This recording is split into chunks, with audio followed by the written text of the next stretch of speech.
Hey y'all, it's Meredith. Today I'm going to show you how to do the perfect simple red lip. This is a classic look. It never goes out of style. It can be a little intimidating. It can feel like it's gonna get all over your face and you're gonna look like a clown. So a lot of times people just avoid it.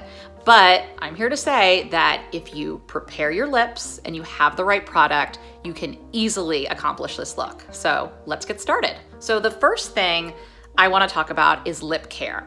You never want to apply lipstick to chapped lips. It's gonna look flaky and it's just not great.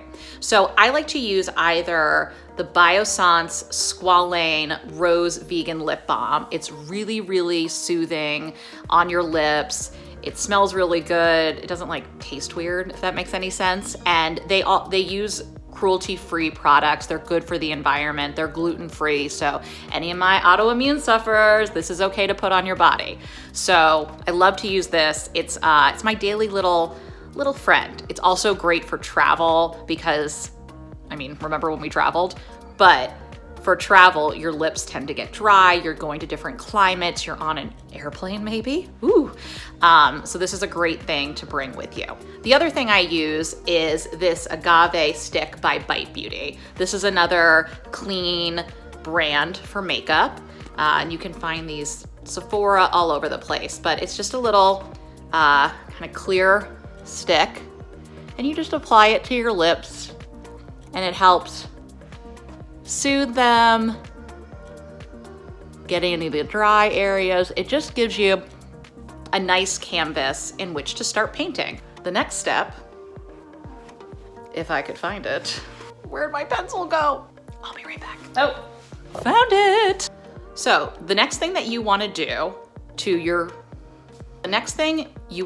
is apply lip liner.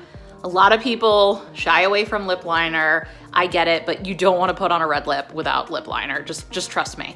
And honestly, it doesn't need to be a perfect match. Just get any cheap old red lip liner. It does the trick.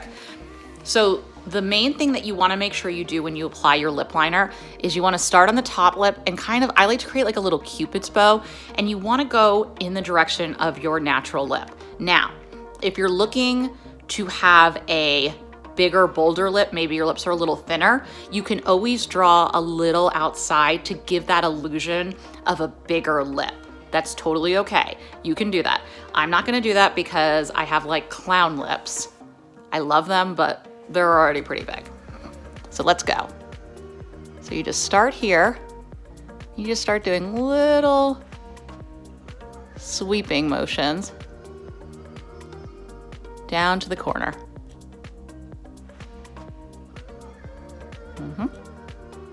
Okay, now I do the other side.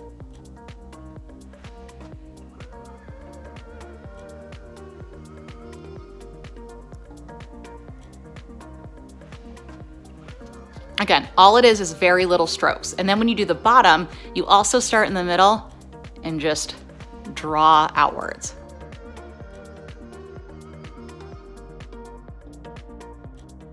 Now that you have on your beautiful lip liner, go in with your color.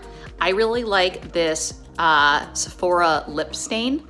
It is matte, but it goes on pretty creamy without being gloopy, if that makes sense. This color is Cherry Moon. It's a really beautiful, just like fire engine red. It's just that typical red. Now, some reds have a little more pink in them, some will have a little more orange in them. It kind of just depends on your skin tone, but I really like this red.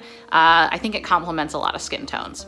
Wipe off any excess because you don't want to put too much on. It's always better to have to go over with more than to try to take it off once it's already on, okay? This is a commitment. So now that we've wiped it off, I start on the top.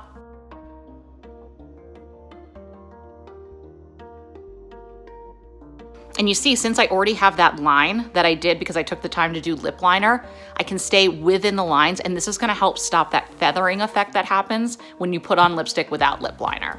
This is like my little cheat sheet, so I can stay in the lines.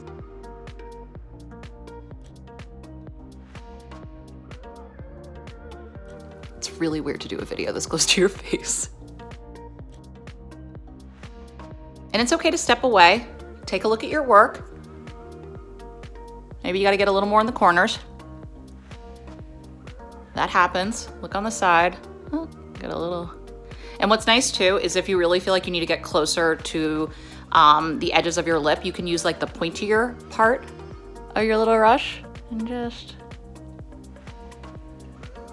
make it all nice and even. Okay, so the last step you want to take before you're done is blot.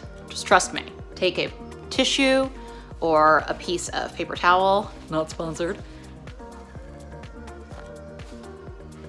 It's also like kind of pretty to look at. So there you go. That is how you do the perfect red lip. And here's the thing. Everyone's gonna make mistakes. You're gonna have a red lip where you're like, oh, can I draw on a straight line? Can I follow directions? That's going to happen. The best tip is to get a little bit of concealer. I'll link to the concealer I like, and just put it right around your mouth where you had that little hiccup and blot it in. That's gonna help cover it up. Just draw a little line with your concealer, blot it in, put on some powder. If it's really a hot old mess, just wash it off. It's okay. Wash it off, give your face a second to chill out, reapply your lip, and also reapply any tinted moisturizer or foundation you might have had. Sometimes it happens. I've had to do that before. It's not a big deal. If you're not perfect, it's okay. No one's perfect. But you can have a pretty perfect red lip if you want. So that's it. Hope this was helpful.